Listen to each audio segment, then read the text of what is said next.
I'd seen my share of mornings on the farm, every one of them carrying the same rhythm, the soft light slipping through the cracked wooden shutters, the faint smell of earth and hay filling the air, and the quiet, endless work that never seemed to end.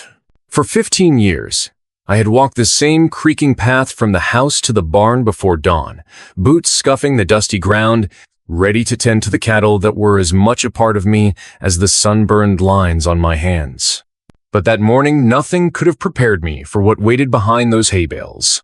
I was nearly halfway through my usual chores when a faint sound caught my attention, a small, uneven noise that didn't belong to the animals. It was a cry, but unlike any I'd heard before. Not the low, frightened bleat of a stray calf, or the harsh crow of a crow picking through scraps. It was softer, more fragile. My heart hitched, and I dropped the pitchfork, moving cautiously toward the back corner of the barn. What I saw there stopped me cold. Nestled between scattered bales of golden hay was a little girl, no older than 2 years. Her hair was a tangled mess of chestnut curls, dusted with straw and dirt, her dress ripped and threadbare as if she'd been living on the edge of survival for far too long. Her cheeks were stained with tears, streaked down dirt-smeared skin that had never known comfort or care. In her tiny, trembling hands, she clutched a piece of folded paper, worn and creased as though it had been held close for a lifetime. I could feel the weight of whatever secret it carried even before I saw the words. There she was, real and breathing and utterly lost. I didn't hesitate. I knelt down slowly, careful not to scare her, my voice rough but soft as I told her she was safe. She didn't run or cry out again. Instead, she looked at me with eyes so blue they seemed impossible under the dirt of sky, captured in a gaze that held too much fear for one so small. As I reached for the note, her fingers tightened around it, reluctant to let go, and I realized she wasn't just lost. She was waiting for me. My wife Sarah called me from the house, her voice breaking through the stillness, asking why I was taking so long. How could I explain? How could I tell her that our barren barn had become the sanctuary of a child we never thought we'd have? I unfolded the note with trembling fingers. The handwriting was elegant, familiar. The words burned into my soul like a confession, a revelation. This child was mine, but not in the way I had ever dreamed. She was the daughter I never knew I had. Born from a past I had buried deep, the secret I thought was gone with the wind. The letter was from her mother, a woman named Claire, who had died only days ago, leaving her child in my care to protect her from a man who would stop at nothing to take her back. That man was powerful, wealthy, ruthless. I felt the weight of a lifetime pressing down on me in that moment. The child's name was Emily. The child was my blood.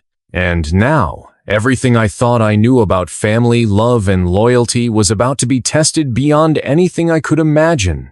As I held her close, I knew there was no turning back. The past had found its way to our doorstep, wrapped in the fragile arms of a little girl who needed us to fight for her. And fight we would. The morning light was creeping in through the cracks of the barn when I finally gathered the courage to look closer at the note. The paper was fragile, edges curled and worn from countless folds, like it had been a lifeline for the little girl before she found her way to me. My fingers trembled as I unfolded it, my eyes scanning the words that would shatter the world I thought I knew. Claire, that was the name signed at the bottom, the mother who had vanished from my life years ago. A ghost I never thought I'd see again. Her handwriting was elegant but hurried, each word dripping with desperation and sorrow. She had written the note only days before she died, leaving behind a plea I couldn't ignore. The letter explained that Emily was not just some stray child abandoned by fate, she was my daughter. A daughter I never knew existed. Claire had been a part of my past I buried deep, hidden beneath years of regret and silence. Back then, before Sarah and I had given up hope of having children, before our house became a home without laughter or little feet running through its halls, Claire was the only woman I ever truly loved outside of my marriage. But life's cruel twists had torn us apart. I had left for a cattle auction in Amarillo, a 2-week trip that should have been routine. Instead, it was the beginning of a chain of events that changed everything. Claire had fallen ill, and her world crumbled around her while I was miles away, oblivious. The letter told of her struggles, poverty, loneliness, the harshness of a world that refused to be kind to women like her. She begged me to take care of Emily, to be the father she never had the chance to be. The note was more than a request, it was a warning. There was a man, Vincent Carraway, a wealthy rancher from the South, who claimed to be Emily's father, who had been funding Claire but was growing impatient. He wanted the child back. And he wasn't the kind of man to take no for an answer. The words hit me harder than any blow. For 15 years, Sarah and I had walked through the shadows of infertility, building a life of quiet resilience. I had buried my past, but now it was clawing its way back, demanding attention, threatening to rip everything apart. Sarah was waiting inside the house, unaware of the storm I was holding in my hands. How could I tell her that the child we never had been standing in our barn all morning? That this fragile little girl with the sky-blue eyes was the living proof of a secret I thought was long dead? The weight of that truth pressed down on me, suffocating and relentless. I carried Emily inside, her tiny hands clutching the folds of my shirt, trusting me in a way that broke my heart. Sarah saw her before I could say a word. Her gasp echoed through the kitchen like a knife slicing through years of hope and pain. Emily didn't cry anymore. She clung to me, eyes wide but quiet, like she was trying to make sense of the strange new world around her. Sarah's eyes filled with tears not of anger, but of something deeper, a mixture of wonder, fear, and a longing I hadn't seen in years. The house, which had been too silent for too long, suddenly felt alive again.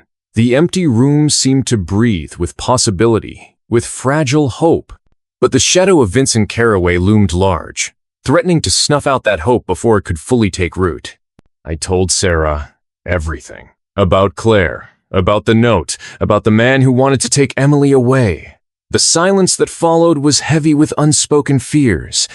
She asked me if I was ready for what lay ahead, the battles, the lies, the danger. I didn't have an answer. I only knew one thing for certain. I wasn't going to let anything happen to this child. Emily was not just a daughter by blood. She was a daughter by fate. The days that followed were a whirlwind of whispered phone calls, hushed conversations with old friends, and visits to the sheriff. Coleman, the local lawman, had been a friend to Sarah and me for years. He listened carefully, his usual gruff demeanor softened by the gravity of the situation. "You've got a powerful enemy," he said, his voice low and serious. "Carraway's name carries weight. You're gonna need more than just good intentions to protect her." I nodded, knowing that this was bigger than any cattle deal or land dispute I'd ever faced. This was about family, about legacy, about love. Sarah and I made a pact that day. No matter what the cost, we would stand together. We would fight for Emily's right to belong to us, to be safe in the only home she'd ever known. But the darkness was already closing in. Late one evening, as the sun dipped below the horizon, I spotted a black pickup truck parked just beyond the edge of the property. The headlights were off, but the engine's hum betrayed its presence. My blood ran cold. The truck stayed there for hours, and I could see the silhouette of a man inside, watching, waiting. Vincent Carraway had sent his men, no doubt. I told Sarah to stay inside. That night, sleep was impossible. The creaking of the wind through the trees sounded like whispers of danger. Emily, nestled in her crib, stirred occasionally but never cried. She seemed to sense the tension that wrapped around our home like a shroud. The next morning, the truck was gone, but the message was clear: they were coming, and we had no choice but to prepare.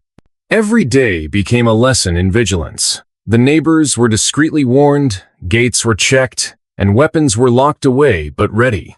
The peaceful farm we'd known was gone, replaced by a battleground where love and loyalty would be tested like never before.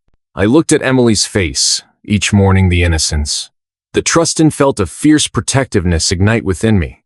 This child, born from a past I thought I'd escaped, was now the center of my world. Sarah was my anchor through it all. She washed Emily's clothes with trembling hands, sang lullabies she'd only dreamed of singing years ago, and held me when the weight of it all threatened to crush me. Yet, beneath her strength, I saw the cracks. The fear. The heartbreak of a woman forced to share her husband's heart, with a ghost from his past. There was no easy answer, no escape from the truth that the child we'd found was a bridge to a life I'd thought was gone forever. But the hardest part wasn't the threats from Caraway or the looming court battles. It was facing the shadows inside my self-guilt, regret, and a love that felt both terrifying and redemptive. As I stood outside that evening, watching the sun set behind the distant hills, Emily in my arms, I whispered a promise to the child who had come into our lives like a storm. I would protect her, no matter the cost, no matter the danger, because family was more than blood. It was everything.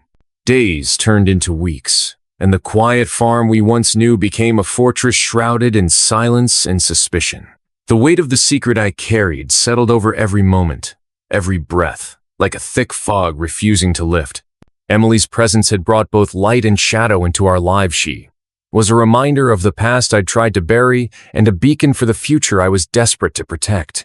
Sarah and I spent hours planning, strategizing, and trying to imagine what Caraway and his men might do next. Coleman, the sheriff, became a constant visitor, his watchful eyes scanning the horizon, his hand never far from the gun at his hip. His assurances brought a fragile comfort, but the truth was clear. We were on borrowed time. The nights were the hardest.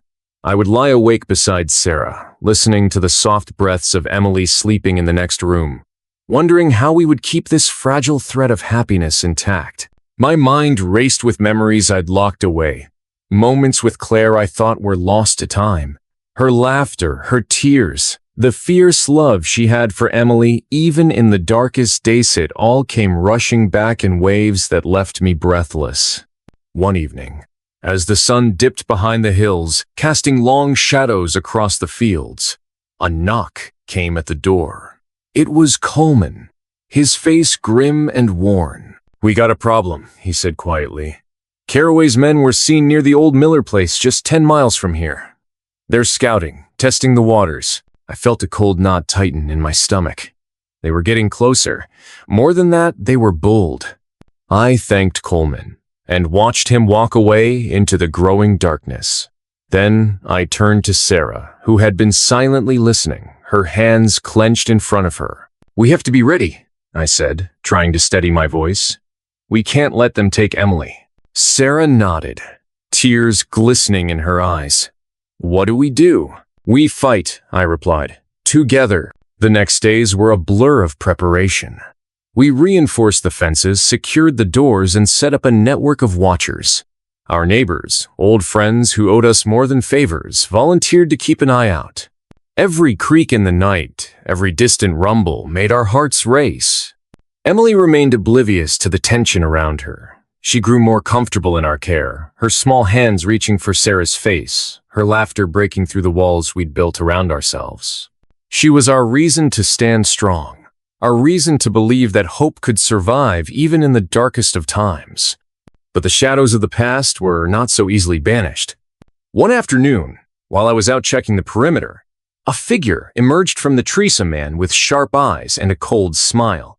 Vincent Caraway. He stepped into the sunlight like a predator surveying his territory. His presence was a shock, a living reminder of the storm we were facing. "I see you're holding the girl close," he said smoothly, his gaze fixed on Emily, who clung to Sarah in the doorway. "I won't let you take her," I said firmly, stepping forward. Caraway laughed, a sound without humor. "You don't have a choice, old friend. This child belongs to me, by blood and by law." "I don't care about your money or your threats," I replied, voice steady despite the fury rising inside me. "She's my daughter, and I'll protect her with everything I have."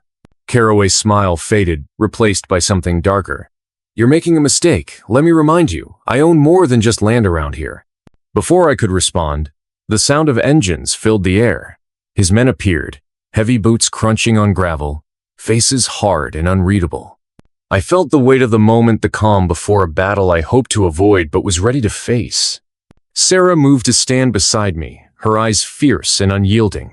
"Leave now, Caraway," she said, voice low and steady, "before this turns ugly." For a moment, silence fell over us, thick and tense.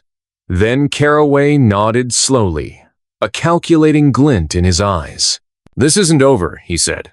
"You'll regret this." And with that, he and his men retreated, engines roaring back into the distance. As they disappeared, I looked down at Emily, safe for now, but caught in a storm that threatened to tear us all apart. That night, I sat on the porch, the cool air brushing against my skin, and Sarah joined me, her hands slipping into mine. "We can't keep running," she said softly. "We have to face this, together." I nodded, knowing she was right. But what I didn't know was how far we would have to go to keep Emily safe, how many secrets would unravel, how many alliances we'd need to forge, and how much of ourselves we'd lose in the process. Because the fight for family was just beginning, and the cost would be higher than any of us could imagine. The morning sun spilled golden light across the farm, but the warmth couldn't chase away the chill that had settled deep inside me. The previous night's confrontation with Caraway's men haunted my every thought, twisting around my heart like a viper ready to strike. Sarah was right, we couldn't keep running forever. But standing up to a man like Caraway meant peeling back layers of the past that I had long tried to forget. Inside the quiet kitchen, Sarah moved with a purposeful grace, preparing breakfast while I stared out the window. Emily's laughter drifted in from the porch, a fragile reminder of the innocence we were trying to shield. I wanted so badly to believe that this simple happiness could last. But the world we lived in was darker now. There was no escaping the truth anymore. I needed to face it, no matter how painful. The note Claire had left, her desperate plea for me to protect Emily, had brought a flood of memories I had carefully tucked away. Memories of a life before Sarah and I had built this home. Before I had buried my mistakes beneath years of hard work and silent regret. Claire. Her name echoed through my mind like a ghost. I hadn't spoken it aloud in years. The letter had mentioned things I couldn't ignore, things I had never told Sarah, about how Claire had fought for her daughter, about the threat Caraway posed long before he even knew about Emily's existence. Now, those shadows were closing in. I knew I had to tell Sarah everything, the secrets I'd hidden, the truth of Emily's birth, and the price I'd already paid. Later that day, with Emily playing quietly in the yard, I found Sarah on the porch, hands wrapped around a steaming cup of tea. Her eyes met mine with a steady calm I didn't deserve. "I need to tell you about Claire," I began, voice rough and hesitant. She nodded, her face softening with understanding. "I'm listening." I took a deep breath, diving into the story I'd buried beneath years of silence. Claire had been my first love, a fierce and stubborn woman with a heart too big for this cruel world. We had been young, reckless, and hopelessly in love.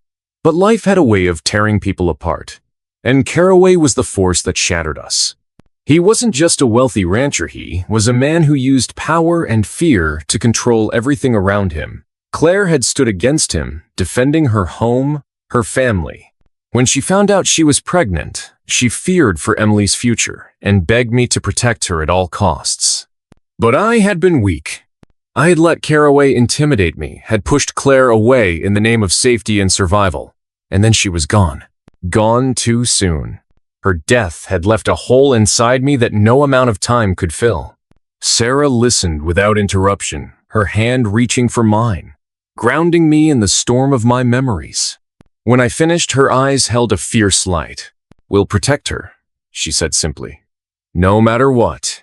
That night, as Emily slept soundly between us, I couldn't shake the feeling that the past wasn't done with us yet.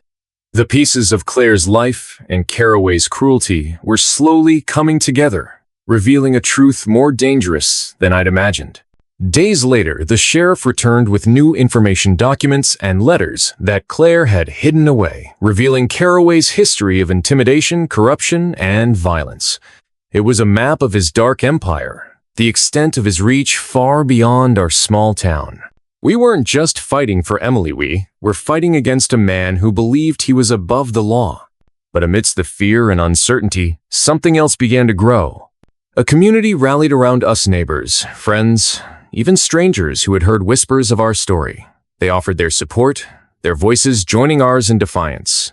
In that moment, I realized we were not alone.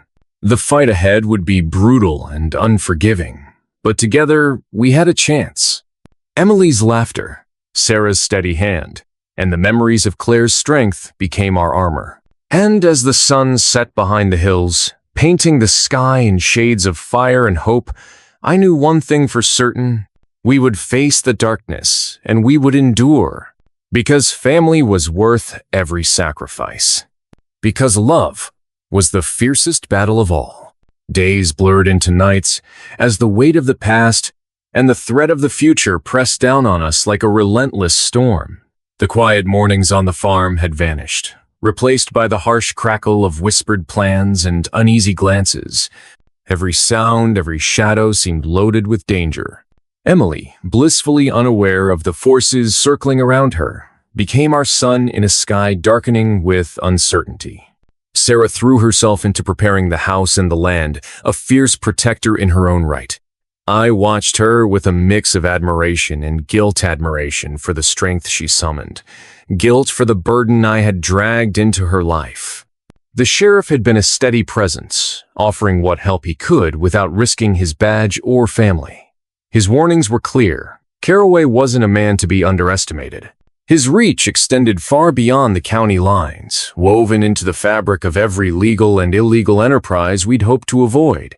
One evening, as the sun dipped low behind the distant ridge, painting the sky in bruised purples and fiery oranges, we gathered in the living room with the few allies who had stepped forward, neighbors who remembered Claire's courage, old friends of mine who knew Caraway's history, and even some of the local ranchers who had suffered under his shadow. The air was thick with tension. No one spoke of surrender. Instead, there was a collective steeling of nerves, a shared understanding that the fight was inevitable. Tom, an old rancher with scars like battle trophies, broke the silence. Caraway thinks he's untouchable, but there's more of us than him now. He may have money and guns, but we've got truth and heart. His words ignited something in me. The truth was a weapon, sharp and unyielding. We had Claire's letters, testimonies, and the sheriff's backing. We had something Caraway could never buy or bully away. But even as we planned, my mind kept returning to Emily. The innocence in her bright eyes was a fragile thing, and I feared what Caraway's men might do if they came for her again. At night, when the house settled into silence, I found myself restless, pacing the worn floorboards, wrestling with the choices ahead. Could we truly stand against a man with no limits? Could love and courage protect us where guns and money threatened to tear us apart? Sarah's hand on my shoulder was a lifeline. "We fight for her," she whispered. "For Emily. For the family we choose." The next day, as dawn broke crisp and clear, I walked out to the barn, the place where everything had begun. The scent of hay and earth was comforting, but it was also a reminder of the fragile miracle we'd been given. Emily toddled after me, her tiny footsteps soft against the dirt floor. She looked up with trust, unaware that her world was about to change forever. I lifted her into my arms and held her close. "I'm going to protect you," I vowed silently, as much to myself as to her. But fate had other plans. The sound of horses broke the morning, calm, heavy, fast, and deliberate. My heart sank. Caraway's men were coming. Hours later, the farm was a fortress. Neighbors had helped barricade doors and windows, and we armed ourselves with whatever tools we could find: old rifles, shotguns, even farming equipment turned into weapons of necessity. Emily clung to Sarah inside the house, her small hands gripping the hem of Sarah's shirt, as if holding on to safety itself. Outside, the tension was a living thing. The air crackled with anticipation and fear. Caraway's men arrived like a storm-six riders, their faces hard and unyielding, horses stamping impatiently. At their head was Caraway himself, dressed in his usual tailor jacket, his cold eyes scanning the farm as if it were a prize to be claimed. His voice carried across the yard, sharp and mocking. "I'll give you one last chance. Hand over the girl, and no one gets hurt." I stepped forward, Emily's safety and our family's future burning in my chest. "This child isn't property," I said firmly. "She's family, and we won't let you take her." A dangerous smile flickered on Caraway's lips. Family? You have no idea what family means, Whitmore. The showdown was on. The sheriff arrived, positioning himself between us, his hand resting on the grip of his pistol. You're outnumbered, Caraway, he warned. Leave now before this gets ugly. But Caraway's pride wouldn't allow retreat. What followed was chaos. Gunshots echoed, horses reared, and the earth beneath our feet seemed to shake with the fury of the battle. I fought with every ounce of strength, driven by love and desperation. Sarah shielded Emily, tears mixing with grit as she held our daughter close. When the dust settled, the farm was scarred but standing. Caraway's men were wounded or scattered, and Caraway himself vanished into the wilderness, vowing revenge. In the aftermath, the community support strengthened. Neighbors who had once whispered now spoke openly of standing together against tyranny.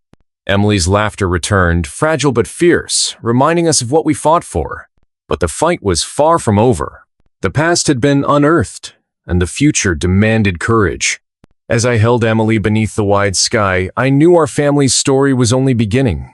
We were bound by love, tested by betrayal, and united by hope. No matter what storms came, we would face them together. Because family was our greatest strength. Because love was the light that darkness could never extinguish. The battle at the farm had changed everything, though in ways I still couldn't fully grasp. Caraway had vanished into the shadows like a ghost, dangerous and unpredictable, but his threat hung over us like a dark cloud, refusing to dissipate. The days that followed were filled with a strange kind of vigilance. The once quiet farmhouse hummed with whispered conversations and the steady rhythms of preparation. Emily's laughter, bright and innocent, became our anchor, our reminder of what was at stake. I found myself drawn outside often, wandering the fields beneath the vast, open sky. The wind carried scents of earth and wildflowers, but even nature's beauty felt tinged with unease. The peace we craved was fragile, a thin veneer over the raw edges of fear and determination. Sarah had become a fortress herself, strong and unyielding, her eyes sharp with resolve. I admired her, but I also saw the toll the constant tension was taking. There were moments, brief and fleeting, when I caught her alone, staring out the window with a haunted look, as if searching for answers that refused to come. One morning, the sheriff arrived with news that deepened the shadow cast over us. "We found a camp," he said grimly, unfolding a map on the kitchen table. "Caraway's men are regrouping, not far from here. They're planning something, and it won't be good." The room fell silent. Emily played quietly nearby, unaware of the weight behind those words. "We need to act," I said, meeting the sheriff's steady gaze. "Before they strike again." A plan began to take shape, forged from desperation and hope. We would confront the threat on their ground, not wait for it to come to us. The next days were a whirlwind of preparation. Neighbors and friends gathered weapons and supplies, turning the outskirts of the town into a makeshift militia. We trained and planned, the lines between friend and foe drawn with painful clarity. Emily's presence was a balm amid the chaos. Her tiny hand in mine, her unspoken trust, gave me strength I hadn't known I possessed.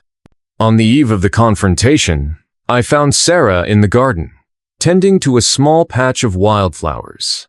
The moonlight cast soft silver shadows, and for a moment, the world seemed to hold its breath. "We're going to face hell," I said quietly, kneeling beside her. She smiled, fierce and tender. "Then we'll face it together." As dawn broke, we moved out, our small band of fighters stepping into the unknown, with hearts pounding and eyes sharp. The camp was hidden in a dense thicket, the perfect place for Caraway's men to hide and plot. We approached cautiously, every sense alert. Suddenly, the silence-shattered gunfire echoed through the trees, a deadly symphony that thrust us into the heart of battle once more. I fought with everything I had, each moment a blur of pain and determination.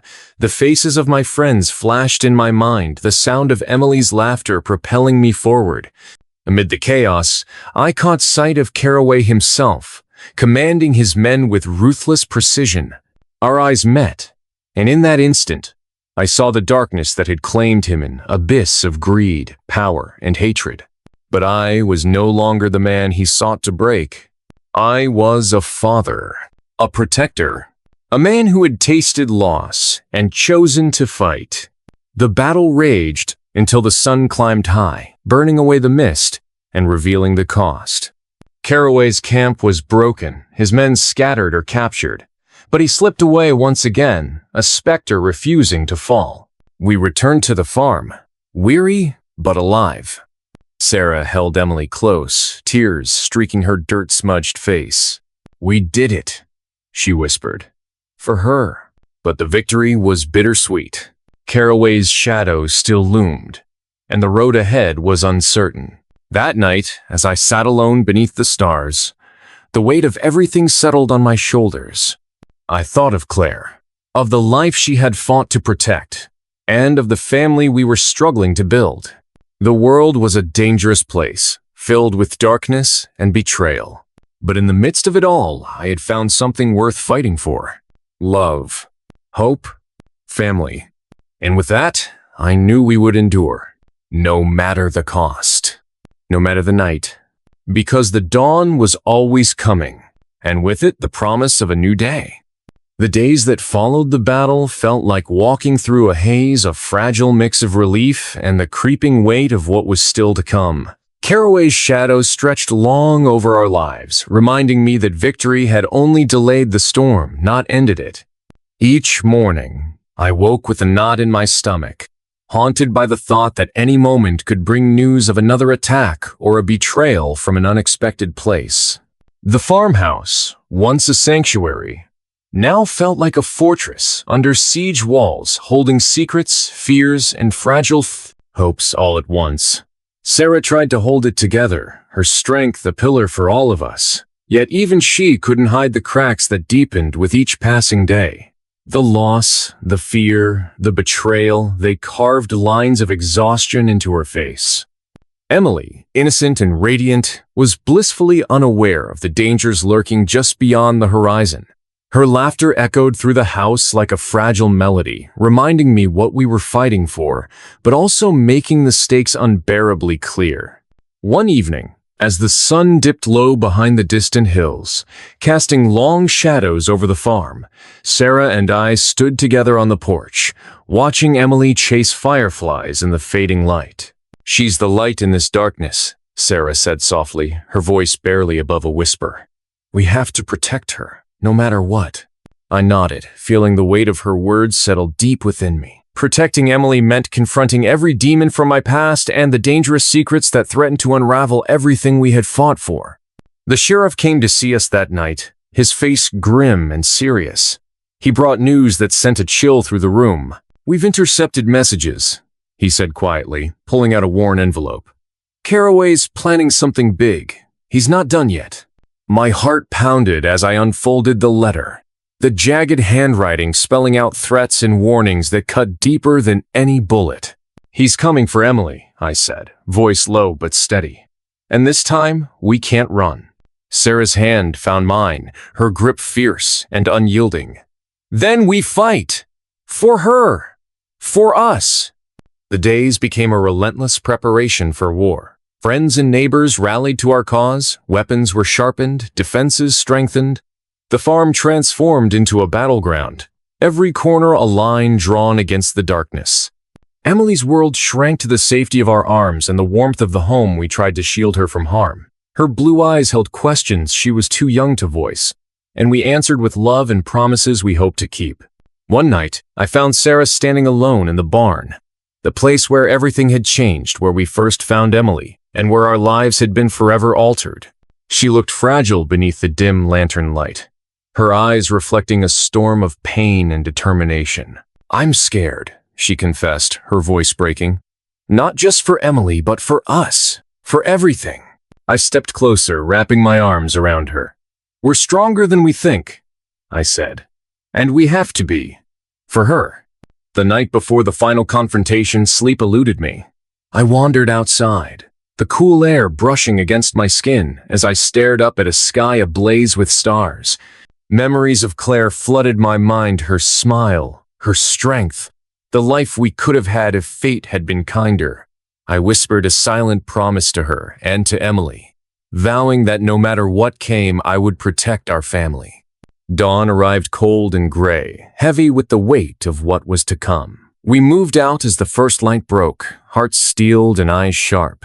Caraway's men awaited us at the edge of the forest, faces hard with hatred and greed. The battle was brutal and unforgiving. Gunfire echoed through the trees, shouts and cries piercing the morning air. I fought with a fury I didn't know I possessed, every blow fueled by love and desperation. Sarah and the sheriff held the line beside me, their courage unwavering even as the tide threatened to overwhelm us. In the chaos, I spotted Caraway, his face twisted with rage and madness. Our eyes locked, and in that moment, I saw the abyss he'd fallen into, a man consumed by power and vengeance. He lunged toward Emily, but I was faster. I threw myself between them, taking the hit meant for her. Pain exploded through me, sharp and searing, but I held firm. Emily's scream tore through the battlefield, a raw and desperate sound that shook my soul. Sarah rushed to our side, tears streaming down her face as she cradled Emily close. The sheriff called out, rallying the survivors to push back. Slowly, the tide turned. Caraway's men fell back, broken and defeated. Caraway himself disappeared into the trees, his threats fading into the distance. The battle was over, but the cost was high. I lay on the ground, blood soaking into the earth beneath me, as Sarah held my hand, her touch a lifeline. Emily nestled against her, eyes wide and frightened, but safe. "I love you," I whispered, voice weak but true. Sarah leaned down, her lips brushing mine. "We're going to be okay," she promised. Together. As the sun climbed higher, casting light on the scars and sacrifices, I knew our fight was far from over. But in that moment, surrounded by love and hope, I believed in a future where darkness could never break us. Because family was stronger than fear, stronger than betrayal, and stronger than any shadow that dared to fall. The world had shifted beneath my feet, though the dust from the battle had barely settled. The air still carried the scent of gunpowder and burnt leaves, but more potent was the heaviness in my chest, the weight of survival, the unspoken grief, and the knowledge that our lives had been forever altered. I lay there on the dirt, Sarah's hands steady and warm holding mine like a lifeline. Emily clung to her side, her little body trembling with a mixture of fear and relief. That moment, raw, fragile, and unguarded, was the closest I had ever come to truly understanding what it meant to be alive, to be human, vulnerable, yet defiant. The battle had ended, but the war inside me was just beginning. Weeks passed like a slow dream. I healed physically, but the scars beneath my skin remained raw and aching. The farm felt different now, less a place of refuge and more a battlefield for memories and fears. Every corner held echoes of that day. The gunfire, the shouts, Emily's scream. Sarah was my anchor. Watching her care for Emily, see her smile even in the darkest moments, gave me hope. But I knew her strength came with its own cost. Late at night, when the house was silent except for the occasional creak of the old wood, I would find her staring out the window, eyes distant, wrestling with ghosts we both shared but rarely spoke of. One evening, I sat beside her in the dim kitchen light. "You're carrying too much," I said quietly. "Let me share the load." She shook her head, her gaze meeting mine. "You don't know what it's like to lose everything you thought was safe, to watch the world burn around you and still try to hold on." I nodded. "Maybe not. But I know what it means to fight for something you love with everything you have. And I promise, I'm not letting go. Not now, not ever." She smiled then, a flicker of warmth breaking through the shadows. But even with Sarah's fierce love, the silence between us sometimes grew too loud. The kind of silence that swallows words and leaves only questions. About what we could have done differently. About the cost of survival. About Caraway, the man who refused to die quietly. News came slowly, but with cruel clarity. Caraway's men were regrouping, scattering like shadows into the forests and nearby towns. The sheriff warned us that the threat was far from over. They're wounded but dangerous, and they want revenge. Fear settled like a stone in my gut. I wanted to believe the worst was behind us, but experience whispered otherwise. Then came the nights when I'd wake suddenly, heart racing, breath catching in my throat. Dreams of the past mixed with visions of a future that refused to unfold peacefully. One night, Emily woke crying, her small hands reaching for me in the darkness. I held her close, feeling her heartbeat steady against mine, and whispered, "I'm here, little one. You're safe." But even as I spoke, I felt the cracks in my own armor widening. Sarah and I decided to prepare for the inevitable. We fortified the farm, buried weapons where only we knew, and trained Emily to recognize danger not to make her afraid, but to teach her strength. Our days became a balance between normalcy and readiness, laughter and vigilance. Neighbors came by less often, wary of the violence that had touched our lives. The once warm community had become fractured, the threat of caraway's reach a constant shadow. I found myself wandering the fields at dusk, the amber light casting long silhouettes on the ground. The farm, the trees, the sky all seemed to hold their breath, waiting. On one of those evenings, I discovered an old journal hidden beneath the floorboards in the barn. Its pages were yellowed and brittle, but the ink was still clear. It belonged to a man named Henry, who had lived here long before us. Reading his words, I found stories of struggle and hope, of battles fought and lost, but also of love that endured. His final entry spoke of a secret, a hidden place on the property where truth and power converged. I shared the discovery with Sarah.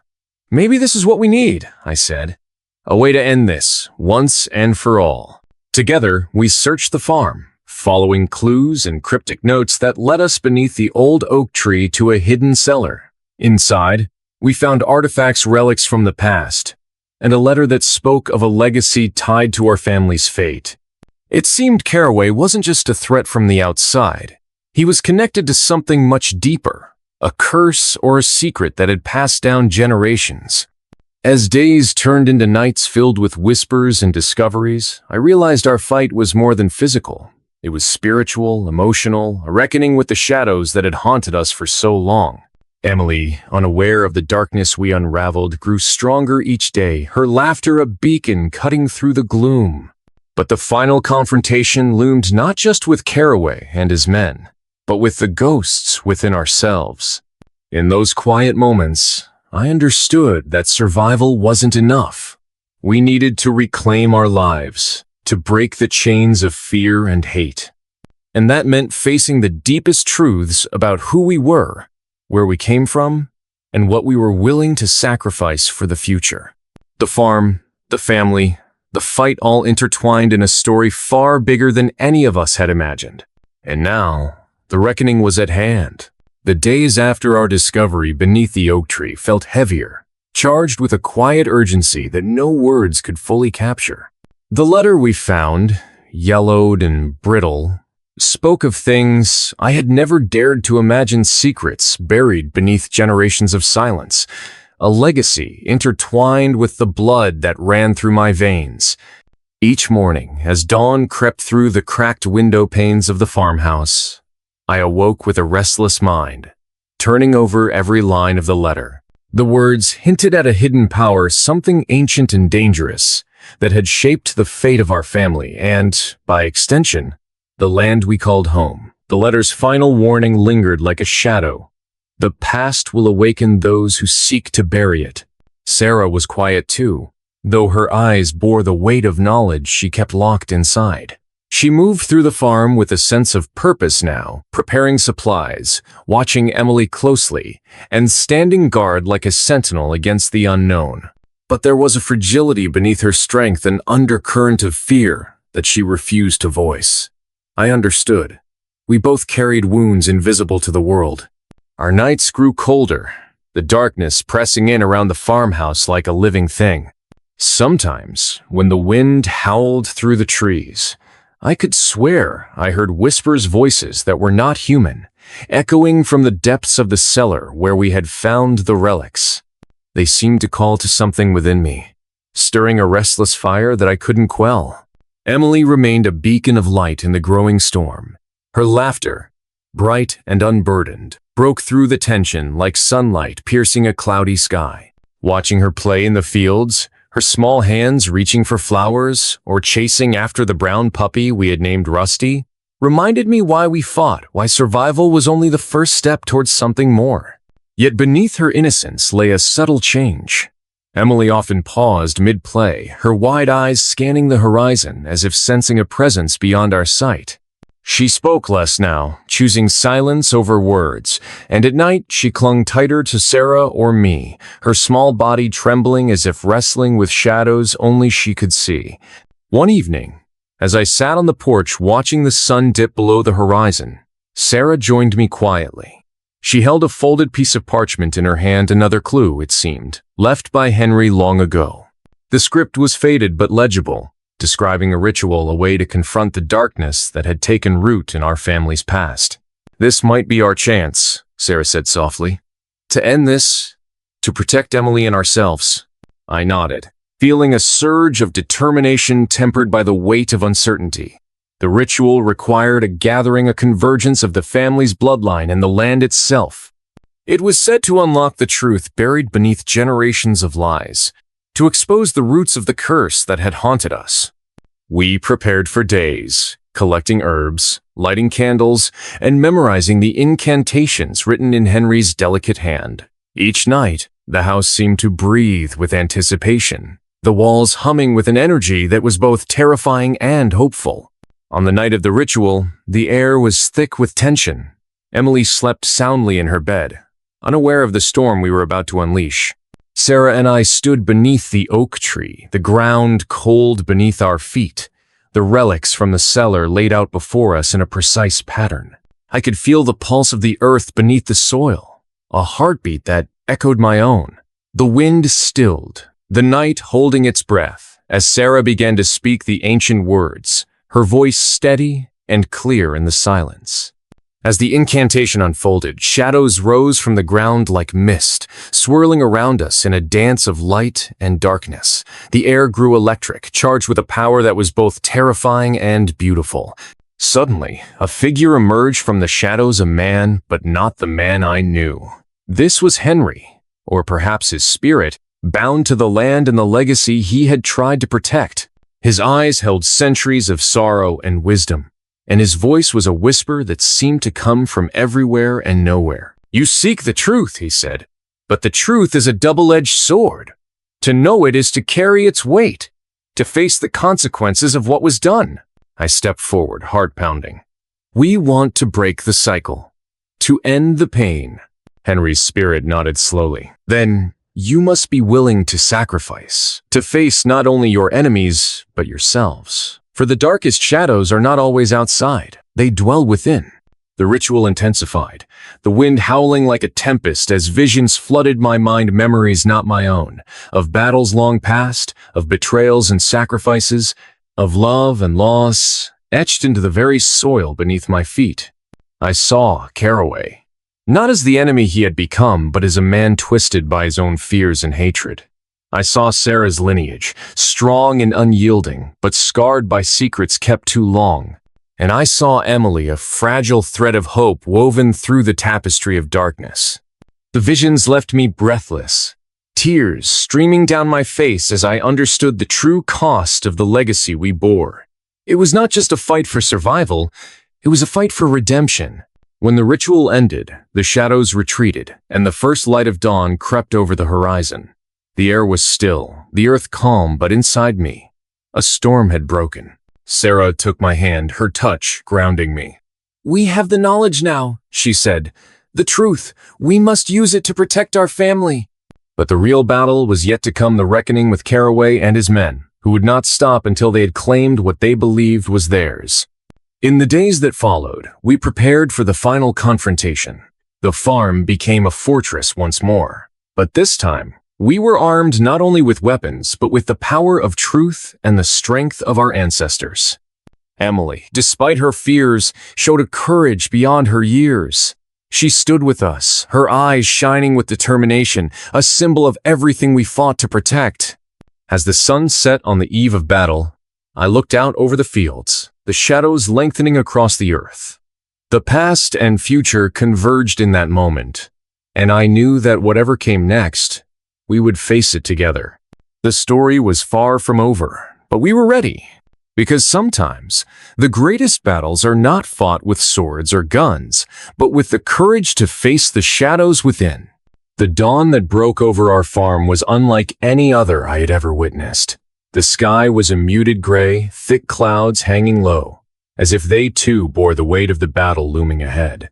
The air was heavy and still, a breath held before the storm. Even Rusty, our brown puppy, seemed to sense the tension. He lay quietly at Emily's feet, ears perked, eyes watchful. The farmhouse, which had once felt like a sanctuary, now resembled a fortress bristling with silent vigilance. Sarah and I moved through the rooms, double-checking every lock, every makeshift barricade, every weapon we had assembled. Old tools repurposed as weapons, iron rods, even rusted chains, whatever could keep Caraway and his men at bay.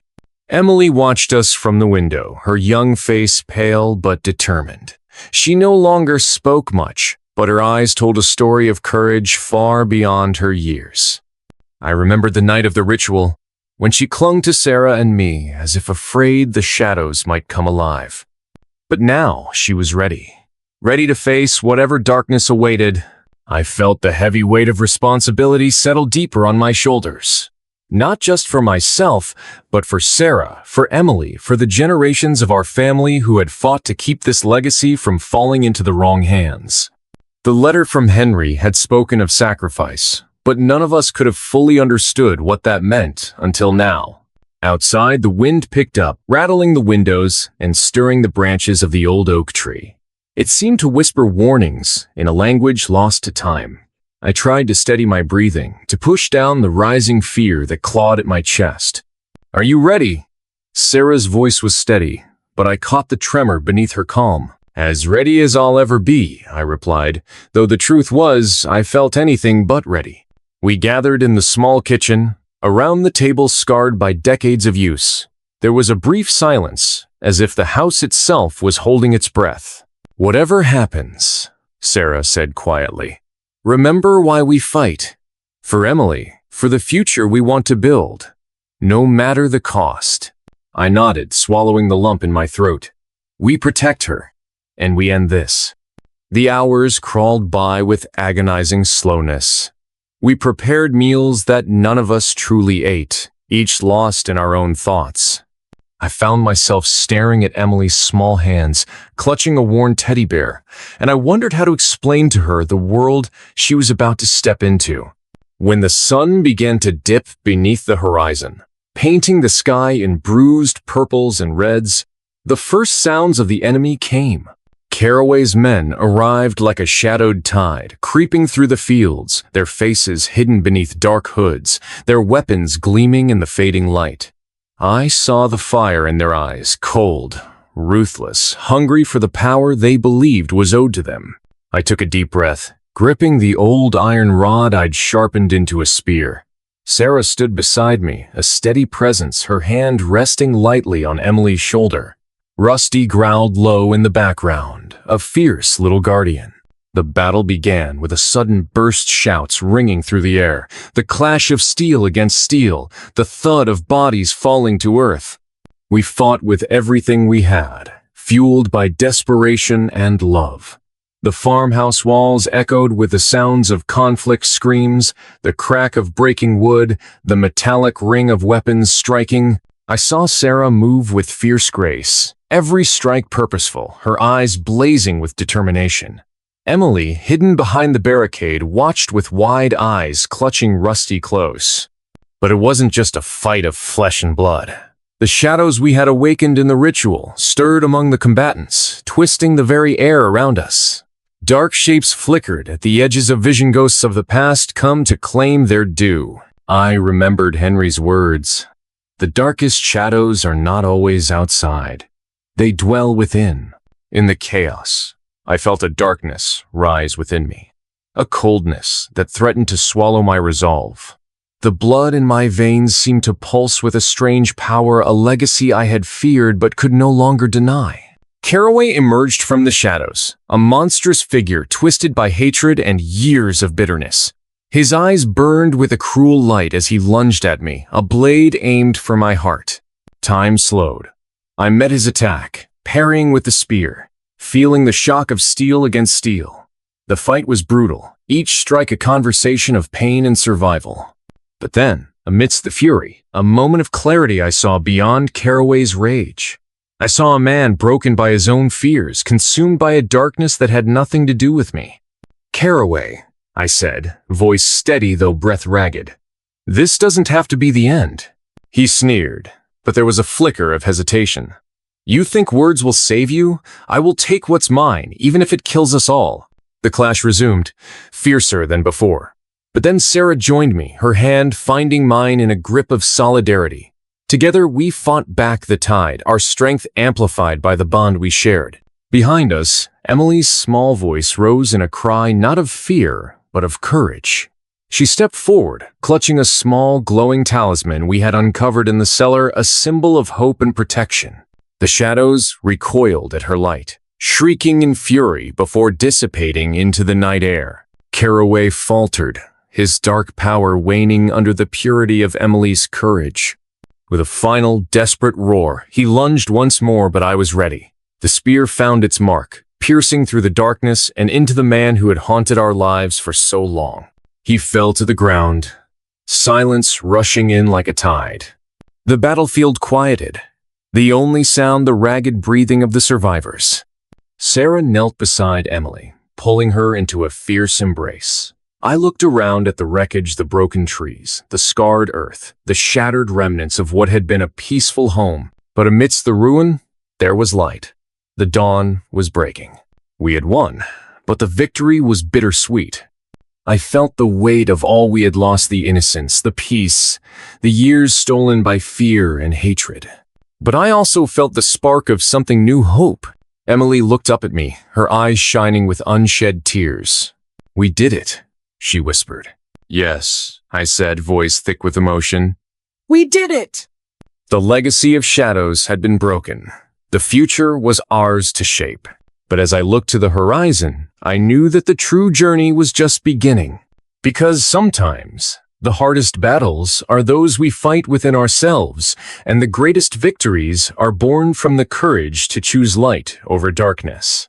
The first light of dawn poured through the shattered windows, casting a gentle glow on the battlefield where we had fought with every ounce of strength, every shred of courage. The air was thick with the scent of smoke and earth. The silence now a stark contrast to the chaos that had roared just hours before. In that quiet, I finally allowed myself to breathe deeply, to feel the weight of what we had endured and what we had survived. Sarah sat beside me on the cracked wooden floor, her hand finding mine in a silent gesture of unity. Emily, still clutching the talisman that had banished the shadows, nestled between us, her small face glowing with a mixture of relief and exhaustion. Rusty lay curled at our feet, his once fierce growl replaced by soft, contented breaths. The war was over, but the battle inside me, the battle for my own soul, was far from finished. For years, I had been haunted not only by Caraway's darkness, but by my own fears and doubts. The power I had inherited, the legacy of light and shadow intertwined in my bloodline, was a burden I had struggled to bear. I had feared becoming what I fought against, consumed by hatred, by vengeance. But seeing Emily's courage, her unwavering belief in hope and goodness, rekindled something deep inside me. The realization dawned that power itself was neither good nor evil. It was the choices we made that shaped our destiny. I looked into Emily's eyes, those bright windows to a future I vowed to protect. "We are not defined by the darkness we face, but by the light we choose to carry," I whispered.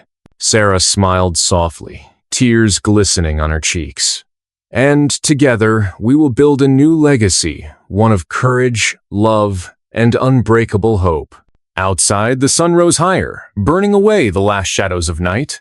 The world felt reborn, cleansed by the trials we had endured. Our farm, scarred but standing, was more than just a place. It was a symbol, a testament to the strength of family, the power of sacrifice, and the triumph of light over darkness. As we began to clear the debris, to mend the broken walls and tend to the wounded earth, I felt a profound peace settle over me. The journey had been long, and the cost had been great, but the future was finally ours to claim. Emily ran ahead, laughing as Rusty chased after her, their joy contagious. Sarah and I exchanged a glance, a silent promise to face whatever came next, united and unyielding. The old woman's words echoed in my mind. Sometimes, the greatest magic lies not in spells or rituals, but in the courage to love and protect what matters most. And now, it was our time. To all of you watching, remember this: no matter how dark the path may seem, there is always a light within you waiting to shine. Courage is not the absence of fear, but the strength to move forward despite it. If this story touched your heart, if you believe in the power of hope and the strength of family, please like, share, and subscribe. Your support helps bring more stories like this to life, stories that remind us all what truly matters. Together, let's keep the light alive.